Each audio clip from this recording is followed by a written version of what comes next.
E continuando, né? Nossa gracinha, e faz meme, dá risada, né? Vamos falar agora do trato rubro-espinal. Eu sei que tá bem densa a explanação, muito complicado esse assunto, mas vai dar certo, confio, vai dar certo, né? Vamos então. O trato rubro-espinal, né? Juntamente com o TCE, ele vai ser responsável por controlar a motricidade voluntária dos músculos distais dos membros, músculos intrínsecos e extrínsecos da mão. É, tá, mas onde que o TRE vai originar? Bem, ele origina no núcleo rubro do mesencéfalo, decússa e reúne-se ao TCE no funículo lateral da medula. Já já trago um mapa da neuroanatomia para você não ficar perdido, igual eu fiquei. Continuando. Informações adicionais do TRE. Ao longo da evolução humana, né, ele perdeu importância considerável, podendo ter suas funções substituídas pelo TCE em caso de lesão. Por exemplo, a recuperação das funções das mãos. Lembra que lá na parte do TCE eu havia dito desse controle dos músculos distais, da musculatura distais, principalmente pelo TCE lateral? Então, pode haver, em caso de lesão do TRE, uma um complemento dessas ações feitas pelo TCE lateral principalmente. Entretanto, em caso de lesão do TCE, o TRE pode exercer o papel de recuperação em função da mão. É meio que os dois eles vão fazer a mesma função no final das contas, né? Um ajudando o outro. Então, essa figura aqui do Netter vai ser muito útil, o nosso mapa aqui da neuroanatomia, para ajudar a gente na localização do trato rubro-espinal. Lembra que eu falei que a origem dele é no núcleo rubro do mesencéfalo? Então, aqui está o núcleo rubro do mesencéfalo. Com isso, as fibras elas vão descer pelo tronco encefálico até decussarem e unirem ao TCE, no funículo lateral da medula, que por sua vez vai exercer a mesma função do TCE que eu já havia dito agora há pouco. Então, continuando aqui agora a nossa explicação sobre as vias motoras do sistema nervoso, vamos falar agora sobre o trato vestíbulo espinhal. O senhor tá vendo esse senhor aí, tropicando, catando cavaco na rua, passando vergonha ao vivo? E você vai entender porque que eu coloquei esse meme aí. Então, o trato vestíbulo espinhal ele pode ser dividido em dois, o medial e o lateral. Tá, onde que ele inicia, né? Ele tem a origem dele nos núcleos vestibulares do bulbo. E aí eles vão levar aos neurônios motores os impulsos nervosos necessários à manutenção do equilíbrio. Não é à toa que eu coloquei essa imagem, que o senhor ele perdeu o equilíbrio e passou vergonha ao vivo. Além de manter a cabeça e os olhos estáveis diante do movimento do próprio corpo em si. As fibras elas vão se projetar também para a medula lombar, ativando os músculos extensores das pernas, contribuindo para ajustes posturais. Por exemplo, tá, se eu não me engano, esse exemplo está até no livro do Ângelo Machado. Ativam também músculos extensores ou músculos antigravitacionais dos membros inferiores e por meio de uma resposta reflexa, ou seja, por um exemplo, durante o tropeço. Eles também permitem um ajuste posturais mesmo após movimentos súbitos do corpo no espaço. Eu vou só pegar o apontador aqui para ficar mais fácil para demonstrar. Então, lembra que eu falei que o trato vestíbulo espinhal ele tem origem nos núcleos vestibulares do bulbo? Então, aqui ó, é essa parte aqui. E aí, eles são dois, o medial e o lateral. O lateral está representado aqui em vermelho e o azul aqui seria as fibras vestibuloespinhais mediais. A figura do Netter até bota aqui para ficar fácil de entender. Terminações excitatórias para os músculos do dorso. E aqui, no trato vestibuloespinhal lateral, para músculos flexores e extensores. Continuando aqui nossa apresentação, eu botei esse meme aqui para falar que está acabando. Talvez você esteja igual o doguinho aí e esse garoto morrendo de felicidade, que já tá acabando, e tá mesmo. Confia que vai dar certo. O trato retículo espinhal, ele é o mais importante dos tratos piramidais, no homem promovendo a ligação de várias áreas da formação reticular com neurônios motores. Ele possui a função de controle de movimento tanto voluntário quanto automático, a cargo dos músculos axiais e proximais dos membros. Também determina o grau adequado de contração desses músculos, de modo a colocar no corpo uma postura básica ou postura de partida, necessária à execução de movimentos delicados pela musculatura distal dos membros. No homem, a musculatura dos membros, que é controlada pelo trato córtico-espinhal lateral, possui um suporte postural básico para a execução de movimentos finos controlados pelo trato retículo-espinhal, ou seja, um trato extrapiramidal dando suporte para o trato piramidal. Por isso, após a lesão do trato córtico-espinhal, a modicidade voluntária da musculatura proximal dos membros é mantida pelo trato retículo-espinhal, o que permite assim a movimentação normal do braço e da perna.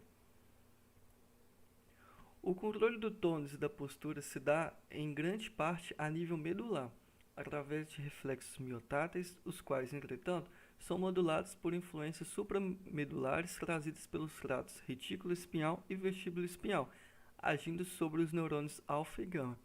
Basicamente, o que essa abordagem está querendo dizer é que o trato retículo espinhal ele exerce uma função compensatória e auxiliar aos demais tratos. Por exemplo, o trato córtico espinhal, ou TCE, que foi nossa primeira abordagem, ou também o trato vestíbulo espinhal, que eu acabei de citar nos slides passados, com a questão do equilíbrio e do movimento também.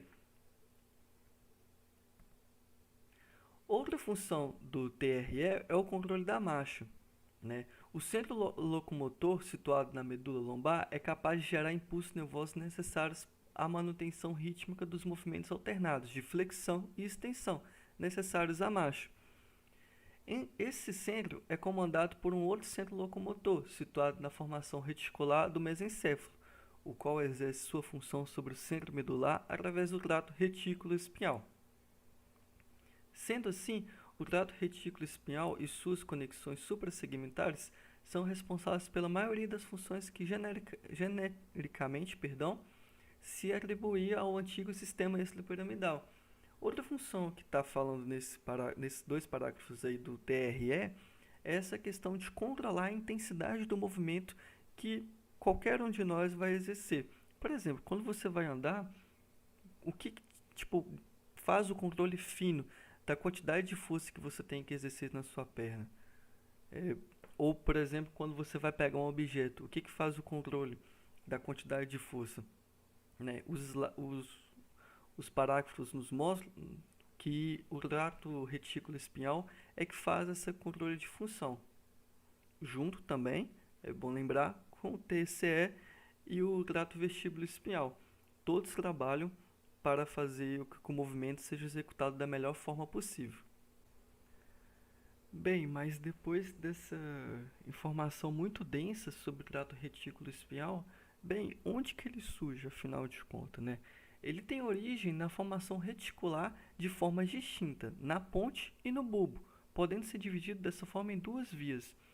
O trato retículo espinhal pontino é praticamente todo ipsilateral, localiza-se na parte medial do funículo anterior e termina nas lâminas 7 e 8 de Rexed.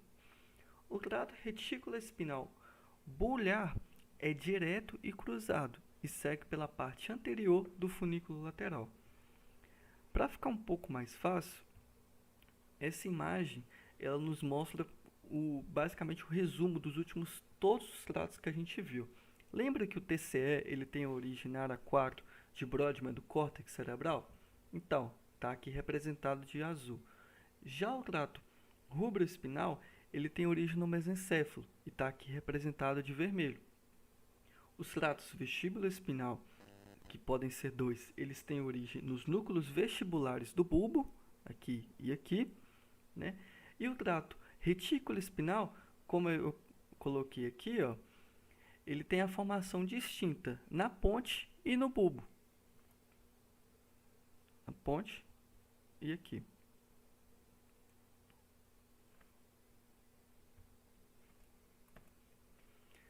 Bem, essa carinha aí, talvez é a carinha que você tá fazendo agora. Ah, você falou que tá acabando. Na verdade, agora tá acabando, prometo. Mas antes não tava não, era só pra você ficar prestando atenção e continuar acompanhando. Mas tá de boa, vai dar certo, confia. Agora tá acabando, é real.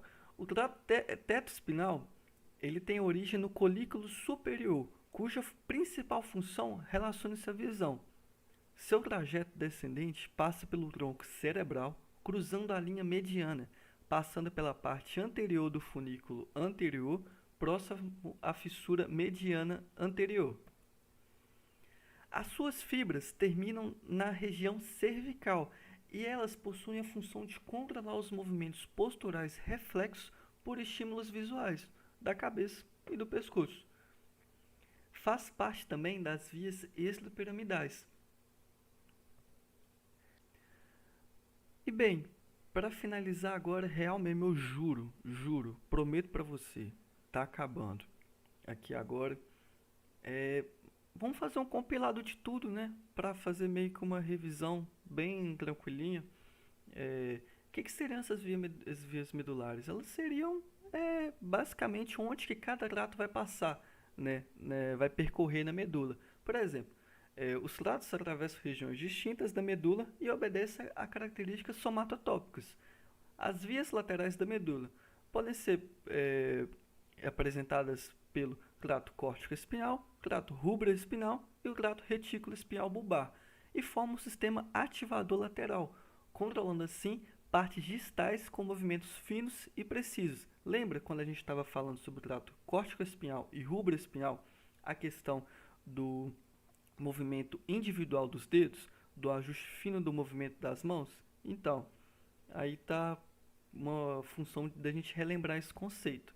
Já a via medial da medula pode ser representada pelo trato tetoespinal,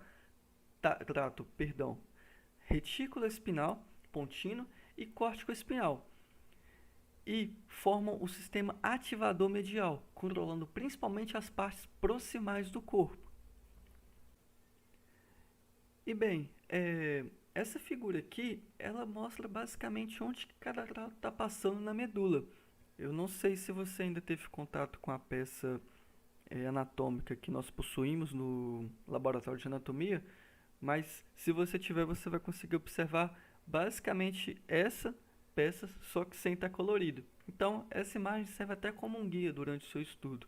O outro grupo do projeto MorphoWeb abordou os tratos ascendentes, né, que são todos esses aqui. Já a gente falou todos esses tratos aqui, né, representando os tratos descendentes.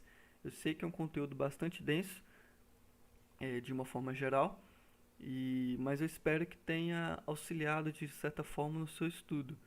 Essas são as nossas referências. Qualquer coisa, entre em contato com a gente do projeto MorphoWeb para a gente poder tirar alguma dúvida e poder te ajudar de alguma forma. Muito obrigado pela atenção e bons estudos a você.